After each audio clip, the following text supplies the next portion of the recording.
আসসালামু আলাইকুম। শীতের সংবাদ নিয়ে আমি হাজির হলাম আপনাদের কুতকুতি ভাবি। এক দফা এক দাবি, শীতের আগে বউ দিবি, এই স্লোগান নিয়ে রাজপথে হাজির হয়েছে বাংলাদেশ ভাদাইম্মা কমিটির সকল সিঙ্গেল যুবকরা। সিঙ্গেলদের দাবি, আসন্ন শীতকালে একটি রাতও বউ ছাড়া থাকা অসম্ভব। তাই তো উপদেষ্টা মডেলের কাছে তারা ইতিমধ্যে বউ দিবি বলে এক দফা এক দাবি পেশ করেছে। এদিকে বিবাহিত বেডারা যারা বউয়ের কথা শুনতো না, আজকাল শীতের কথা চিন্তা করে ঠান্ডা ফ্লোরে ঘুমানোর ভয়ে বউয়ের সাথে রোমান্টিক আলাপনে লিপ্ত হচ্ছেন।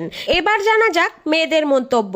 সিঙ্গেল মেয়েরা শাল সোয়েটার কেনাকাটায় ব্যস্ত, আপাতত তারা বিয়ের কথা ভাবছে না। যদিও 2-4 জন রাজি হচ্ছে, হয় ব্যাংকক নয় কক্সবাজার বা কলিকাতা হানিমুনে নেওয়ার শর্ত রাখছে। আর বিবাহিত মেয়েরা সারা বছর স্বামীর ঘাড়তেরামির শোধ এই শীতে নিবে বলে প্ল্যান করে রেখেছে। একটু এদিক সেদিক হলেই স্বামীকে খাট থেকে ধাক্কা মেরে ফ্লোরে বিছানা দেবে। আর প্রতিদিন